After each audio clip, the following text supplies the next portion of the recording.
action. Good morning. Welcome to CTU's annual debate competition, The Clash of Intelligence. Did you know that the words you say must pass into 3 gates? The first gate, is it true? The second gate, is it necessary or good? And the third gate, last gate, is it ethical? Before we start this competition, let us first welcome our competitors from Bachelor's of Science and Hospitality Management, Section 3A. A round of applause, please. So next, let us now welcome our another competitors from Bachelor of Science in Hospitality Management, Section 3C. A round of applause, please. For this competition, the Judge of Honor will choose the deciding topic for this debate, and each speaker on each side are given 3 minutes maximum to share their sides and statement about the topic.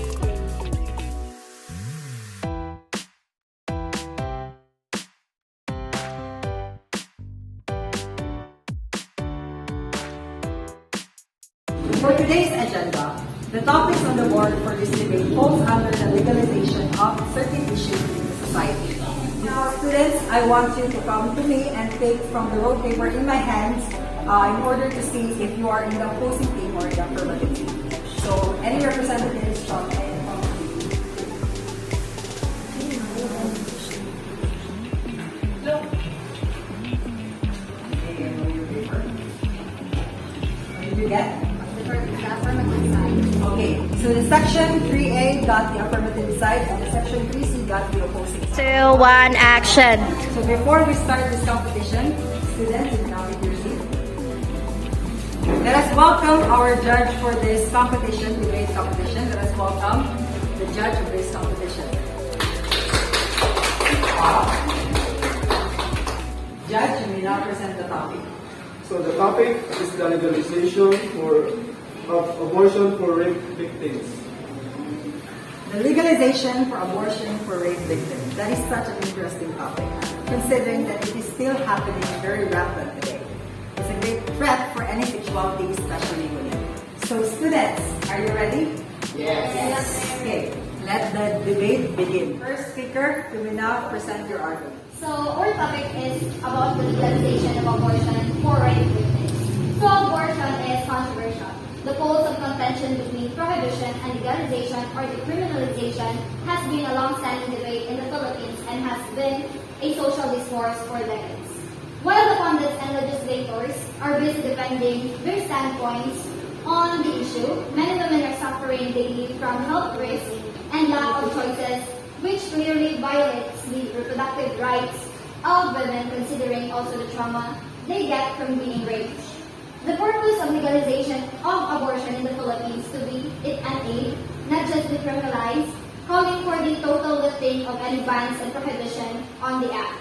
It will explore why legalization is better than decriminalization by defining both concepts in relation to certain acts previously deemed criminal, such as prostitution and drug use. Some studies are explored to show the consequences of legalized abortion in many countries, including United States, since the decision of the Supreme Court, U.S. Supreme Court, Abortion is defined in 3 lenses as medical, legal, and theological, that is considered moralistic in a way. But in all coverage into a common line that it is to terminate pregnancy. This common thread resounds the legal basis of prohibition of abortion in the Philippines, both as stated in 1987 Philippine Constitution at the revised Penal Code. With the definition and legal basis in place, it is to be proposed that the legalization of abortion provides better health benefits to women as it will give them access to choices in cases of risk like rape, which causes unwanted pregnancies. And by that, it will provide benefit and beneficial consequences to the society in terms of decreased population and reduce the burden to the women who experience such. Next, the first speaker from the opposing team, you can now present your argument. So we can't really deny how cruel the act of rape. It is a very devastating part for those women that was raped and got pregnant.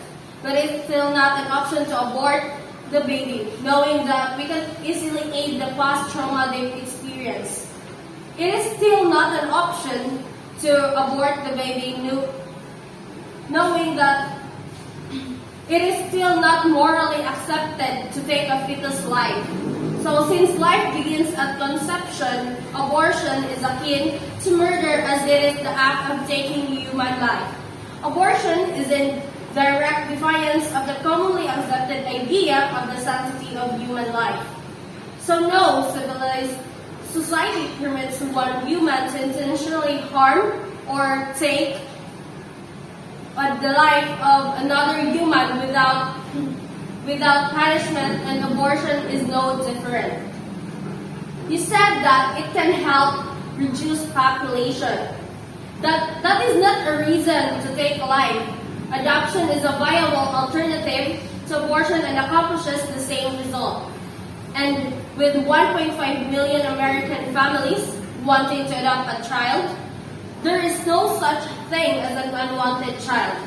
In addition, an abortion can result in medical complication later in life. The risk of ectopic pregnancies is increased if other factors such as smoking are present. The chance of a miscarriage increases in some cases, and pelvic inflammatory disease also increases. In the instance of rape and incest, taking certain drugs soon after the event can ensure that a woman will not get pregnant. Abortion punishes the unborn child who committed no crime. Instead, it is the perpetrator who should be punished. Second speaker from the affirmative team, you can now present your argument. Nearly all abortions take place in the first trimester when a fetus is attached by the placenta and umbilical cord to the mother.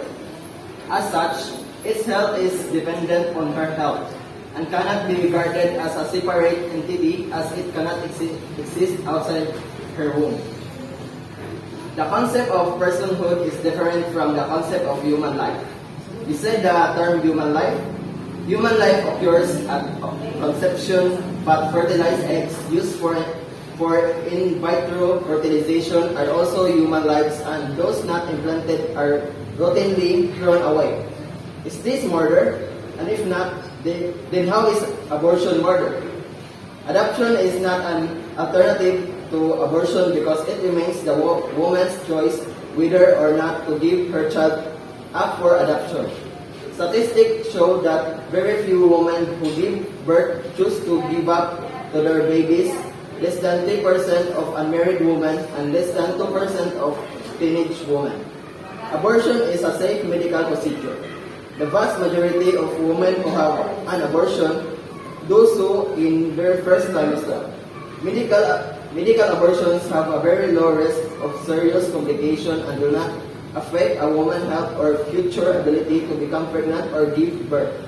In the case of rape or incest, forcing a woman made pregnant by this violation act would cause further physiological harm to the victim.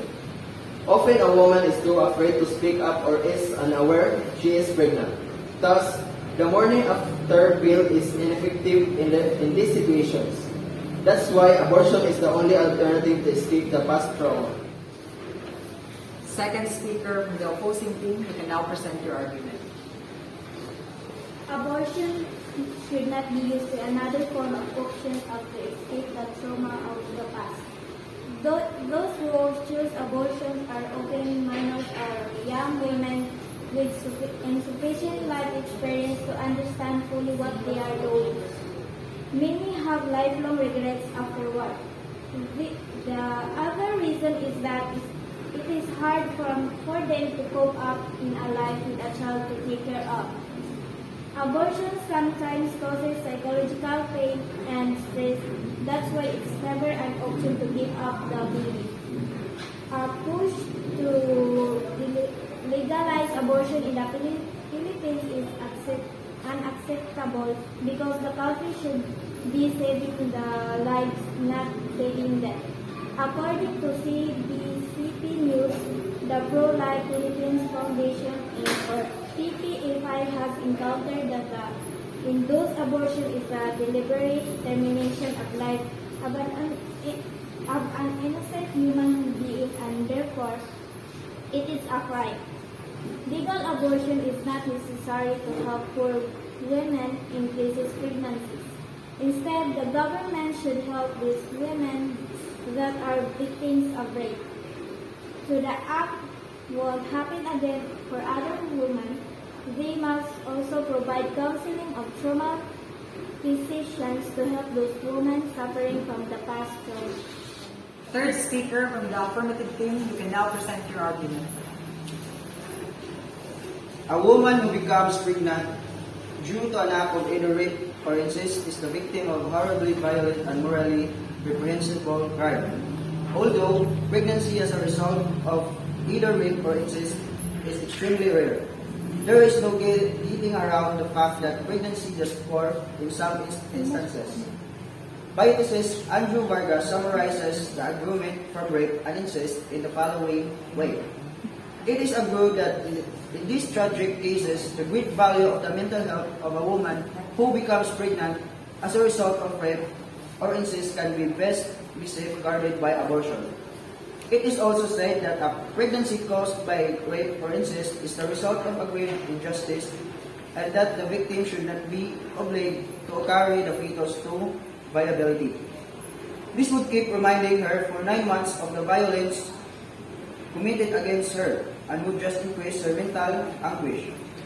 It is reasoned that the value of the woman's mental health is greater than the value of the fetus. In addition, it is maintained that the fetus is an aggressor against the woman's integrity and personal life. It is only just and morally defensible to repel an aggressor even by killing him, if that is the only way to defend personal and human values.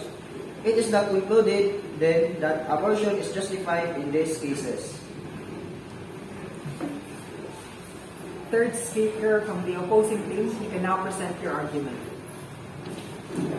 It is just a product of unfortunate event. If the mother does not want to keep the baby, she should just give up for the adoption where the child is given a chance to live and experience life.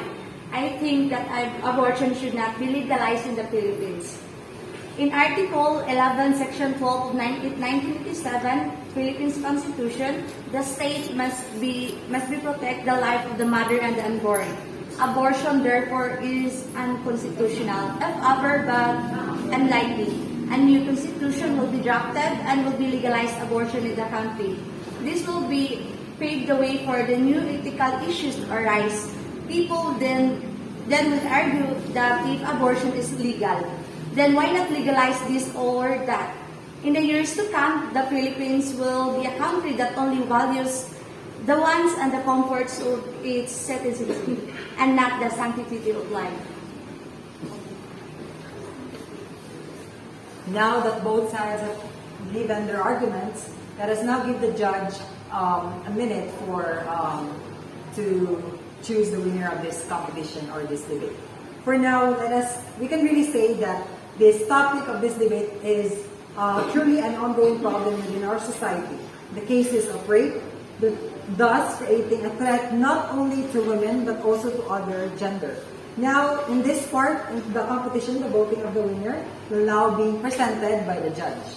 Judge, you will now present who is the winner of this competition.